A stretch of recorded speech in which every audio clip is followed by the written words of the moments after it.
Greetings. Welcome to Cyber Focus, your source for international business information. I'm your host, Christopher Rice, and I'm delighted to introduce our guest today, Dr. Mostafa Beshkar. Dr. Beshkar is an assistant professor of economics and adjunct assistant professor of international studies at Indiana University. His research and teaching both center on international trade, with an emphasis on trade agreements and institutions for international trade cooperation. Dr. Beshkar is the author of recent works on safeguards and other flexibility mechanisms in trade agreements, dispute settlement in the World Trade Organization, and interdependence of trade policies.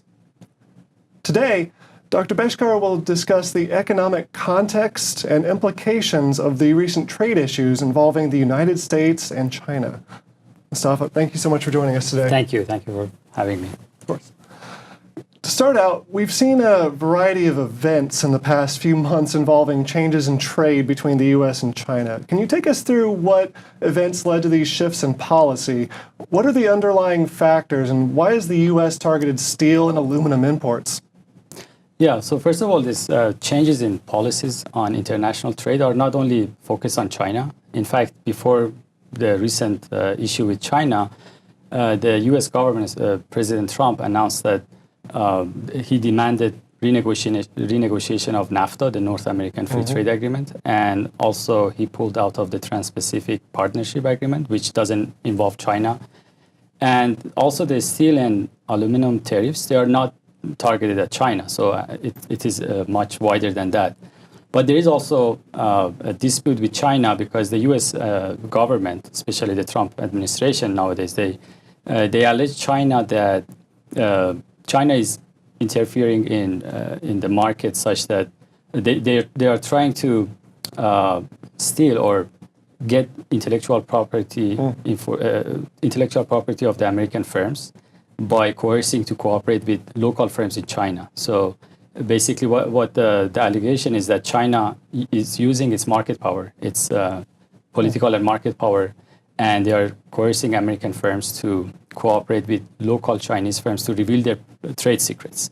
And American firms make a lot of profit based on their intellectual property rights and trade secrets, and that is one of the complaints against China. So anyway, President Trump, in his presidential campaign, he promised to change and modify international trade relations with other countries, not only with China, with the rest of the world. And a few reasons that have been provided are, one of them is national security. So in case of steel and aluminum, so the U.S. government, the Trump administration, is claiming that if we don't produce steel, a country that doesn't produce steel is not a country. So that's based on national security. Other issues are, in general, President Trump believes that trade agreements that the U.S. has signed into, they are not very fair and they are not good for the U.S. And I think that's why he's trying to modify these agreements. Oh, thank you. Well, so China imposed tariffs on a variety of imports from the U.S. recently. How would you expect these tariffs to affect American industries, and how do they impact consumers? So American industries are going to obviously be affected very much because, first of all, China is a very large and growing market.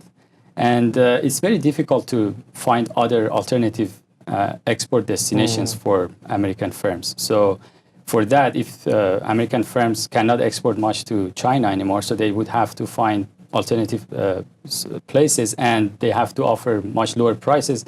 And that is not possible in many sectors, especially in industries that are very competitive. So it is not very feasible to reduce prices. So in those cases, basically, the production is going to go down in the United States. And on consumers, the tariffs that China imposes on American firms is not necessarily very effective on consumers. So the consumers are going to be affected when U.S. imposes tariffs on foreign countries. And so that would increase the price of anything that we are importing from China, clearly. Okay. With both sides levying additional tariffs that you've mentioned, now including a Chinese tariff on American sorghum, how would you describe what's going on and what's been happening these last few months? Is this a trade war? So at this point, I would call it a trade skirmish because it is still limited. Skirmish? Yes, because it is trade war. I would use that word for a much broader tariffs on much broader industries. Right now, it is actually important to note that a lot of tariffs are only proposed to be imposed. So the tariffs are not imposed. So some of the tariffs have been imposed by China mostly. But the tariffs that President Trump has promised to impose are something that is supposed to come in the future. They're expected. They are expected to come, but there is a chance that we can get out of it with some renegotiation with China and other countries, because it's not only with China. But it is definitely a trade skirmish right now, and it might be bad enough, and the effect could be bad enough that the U.S. government might be convinced not to go ahead with a full-fledged trade war. Okay. Well, so speaking of the effects, how significant is this dispute? How impactful are these changes globally compared to other recent trade disputes?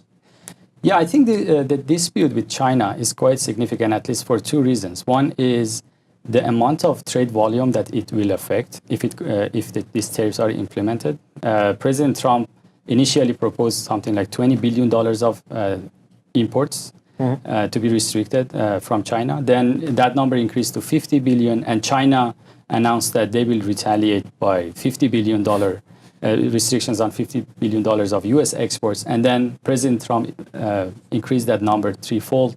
So this is quite a big number.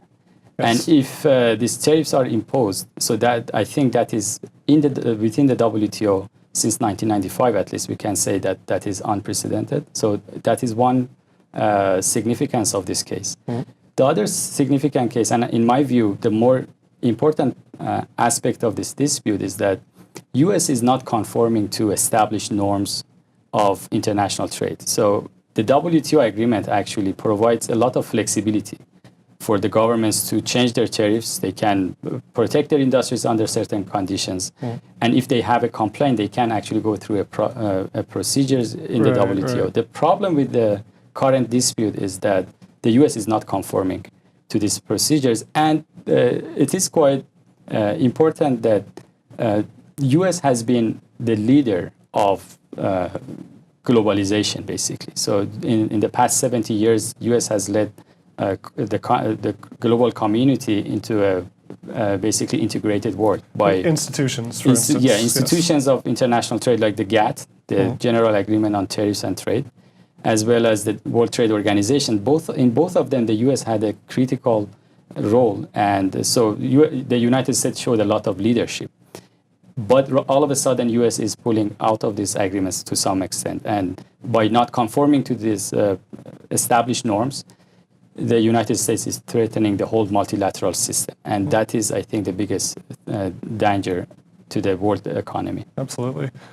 How do you see this issue playing out long term? What are the best ways for the international community to alleviate these trade problems?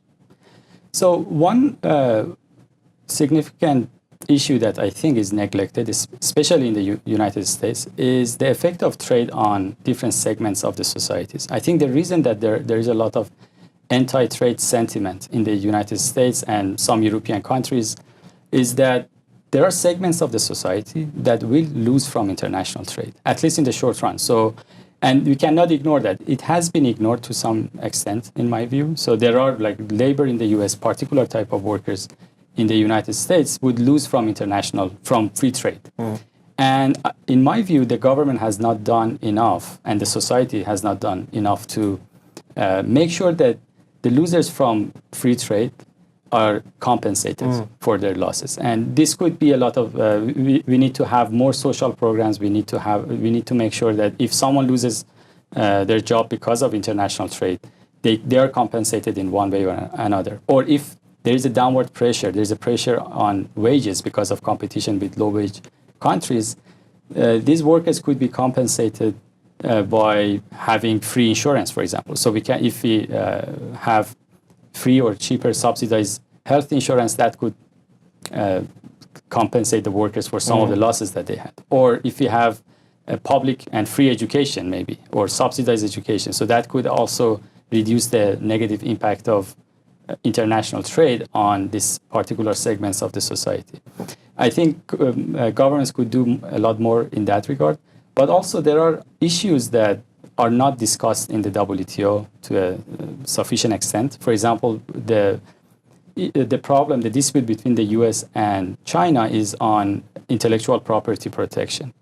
The WTO does have some agreements on intellectual property protection, but it's not very detailed, and it is it's not very it's not as established as other rules of international trade. So right now, the U.S. government is acting unilaterally to protect the intellectual property right of its firms and companies, and that has turned into a threat for the whole system. So in order to prevent that, I think we should discuss intellectual properties in more details. Enhancing the institution's capacity. Basically enhancing the international trading institution by including other issues like intellectual property right protection and labor protection, investment laws, and so forth.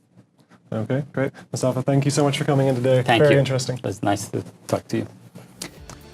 That's all for this edition of Cyber Focus. Thank you for tuning in. If you have any comments or suggestions for future topics, please let us know at CIBER, that's CIBER, cyber at indiana.edu.